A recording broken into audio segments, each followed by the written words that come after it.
Con 45 minutos y ya está con nosotros Osvaldo Moreno, analista y consultor político, y hablaremos acerca del futuro del país tras las elecciones. Buenos días, Osvaldo. Osvaldo, un gusto tenerlo en los micrófonos de Radio La Calle. Abordemos primero, después de el triunfo de la Revolución Ciudadana, ¿se pueden ver afectados los ¿cómo sería? Los acuerdos comerciales o las relaciones comerciales entre los diferentes puntos? Qué buena pregunta, no tengo idea. No sabría si los acuerdos comerciales son afectados, pero sí sé que los mercados, en todo caso, internacionales, digamos, organismos del mundo financiero internacional, aparentemente el país habría tenido se habría elevado el riesgo país. Yo no soy economista ni experto en temas bursátiles, pero en todo caso, efectivamente, dentro del ámbito, digamos, de las finanzas internacionales, sí hay un poco de estrés, entiendo, un poco de inquietud por los resultados que ha tenido el Ecuador. Osvaldo, bienvenido a los micrófonos de Radio La Calle. Te saluda Edison Pérez. Después del proceso electoral del 5 de febrero hay mucho que analizar y mucho que meditar. Hay ganadores y perdedores, sin duda alguna. Pero más allá de la cuestión cuantitativa, más allá de la cuestión numérica, ¿cuál es el gran ganador? Desde esa visión mucho más política, desde eso que de alguna manera podría ser intangible, pero está ahí. ¿Cuál consideras tú que es el gran ganador y el gran perdedor después del proceso electoral? Bueno, primero, buenos días. Un gusto estar en un medio que el nombre me parece extraordinario, La Calle. Yo creo que en la calle, cuando un gobierno pierde la calle, está complicado, ¿no? A ver, yo creo que en el primer campo habría que analizar dos vías, el nacional y el local. Eh, y si arrancamos desde el macro, tendríamos que ver un poco, pensar en esta crónica de una muerte anunciada. Eh, Mucha gente me llamaba, oye, solo tú y cuatro locos están hablando de que el no va a ganar, de que la consulta es un suicidio, todo el mundo está con el sí, pero más allá de eso, para mí, y lo reitero una vez más, fue un suicidio de parte del gobierno nacional, o le dieron suicidando, como dicen ustedes en la sierra, al presidente, al empujarlo a un terrible acantilado, recomendándole someterse al escrutinio público, recomendándole medirse en unas circunstancias totalmente adversas para el país, fundamentalmente, y para el pobre presidente, que está ahí, digamos, no sé haciendo qué. Es decir, un gobierno que tenía o tiene 80 y tanto de rechazo, no puede someterse o ponerse a las urnas a medir en ningún momento.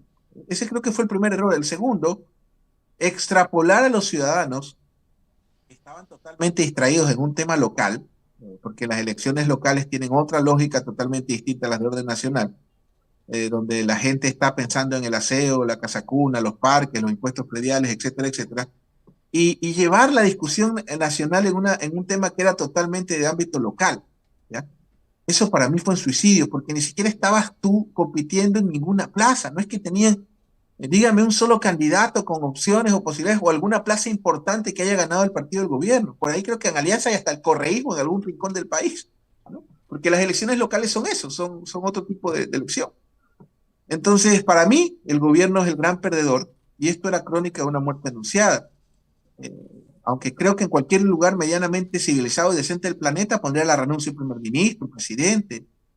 Yo esperaría que todo el gabinete, todos, hasta el que sirve el café en Carondelet, ponga su renuncia para que le dé oxígeno al presidente, para que le dé margen de maniobra, cintura.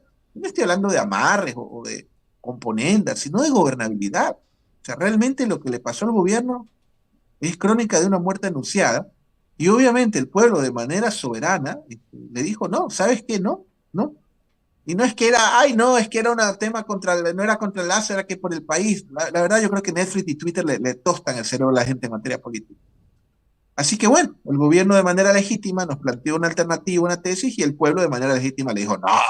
Así que qué pena realmente por el país, que hayamos que hacer un despilfarro de esa magnitud en una consulta que evidentemente el gobierno le va a perder. Ahora se lo digo no porque ha pasado, sino que lo vinimos analizando en varios espacios de comunicación.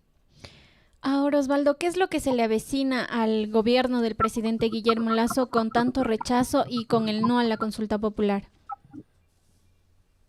Es que con este gobierno es impredecible, porque cuando no tienes tú conocimientos básicos de la gestión política, cuando tú te rodeas de personas que no creen en el Estado, y esto lo dije del día uno, no es de ahora, son personas, y no las estoy criticando, ¿ah? Porque nunca nos mintieron. Vea, yo vengo compartiendo foros, años, casi décadas, con muchas de las personas que rodean al presidente, que uno me parecen en lo personal buenas personas. Puedo sentarme en un avión en el asiento al lado de un vuelo a Madrid, que creo que ya me pasó alguna vez, sin ningún problema. Puedo encontrármelos en la playa y tomarnos una cerveza sin ningún problema. Algunos son amigos míos personales, que les tengo mucho afecto a ellos y su familia. Pero son personas que no creen en lo público, no creen en el Estado. Para ellos el Estado es un estorbo, el Estado no sirve. Mire, esto es catastrófico, esto es terrorífico. Algo que le tomó a México y a Colombia casi 100 años, al Ecuador le tomó 2.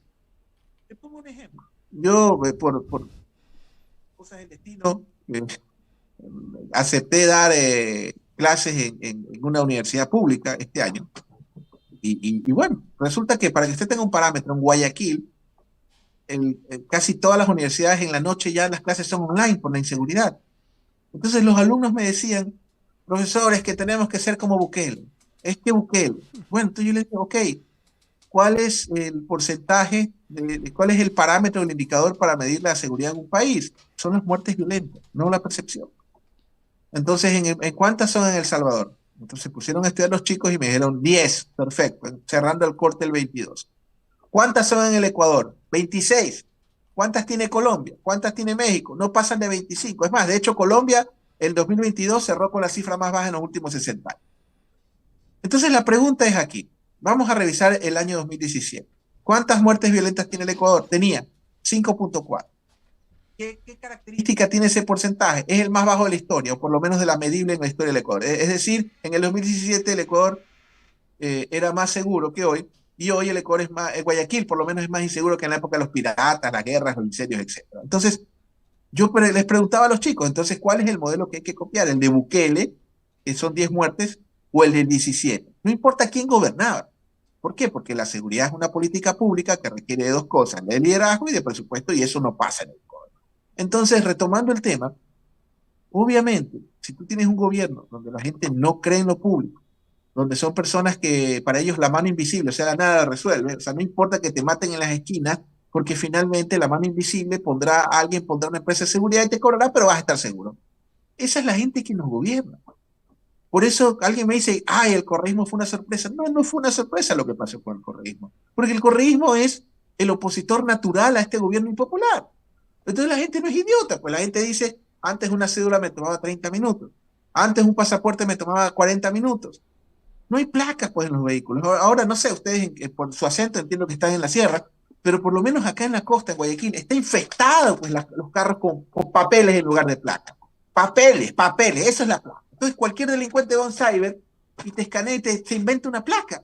Entonces, en un gobierno donde prácticamente lo público pasó a 4º nivel, de pésima categoría, donde no hay servicios públicos, donde no hay seguridad, donde rompemos todos los récords pero negativos, obviamente la gente no es tonta. Entonces la gente compara y le da nostalgia por una fuerza que aparentemente, probablemente para ellos era un pasado mejor.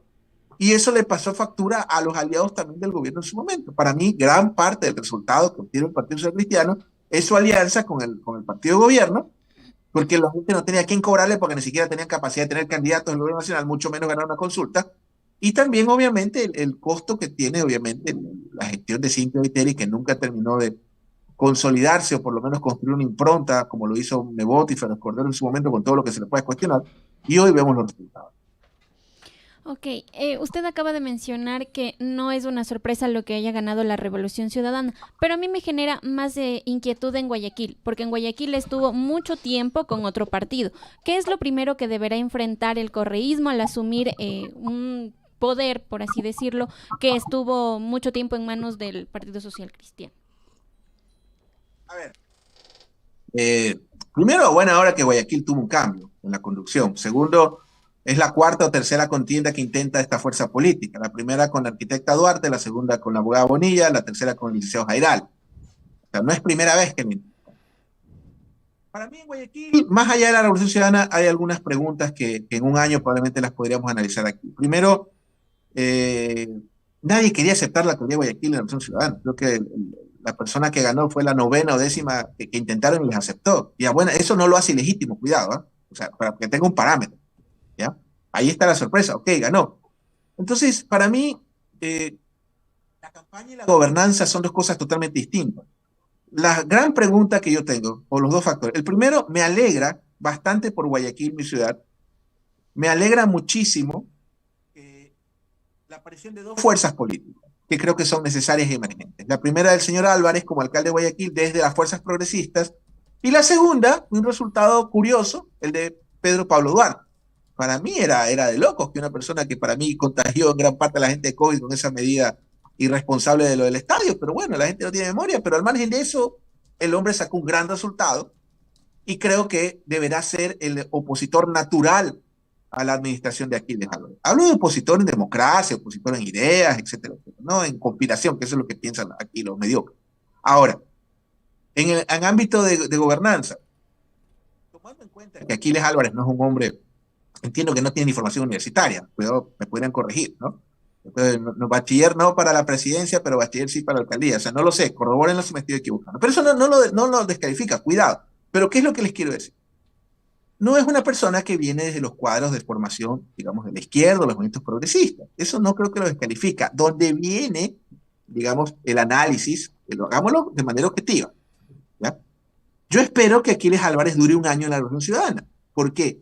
Porque no es lo mismo desde la campaña que el correísmo desde la conducción. El correísmo, con todo respeto, es una fuerza extremadamente vertical. Ahí Correa, que es neurótico, temperamental, pero eficiente, o sea, es un tipo que ha manejado su movimiento y que como presidente, sin duda, si es el parámetro, le da largo.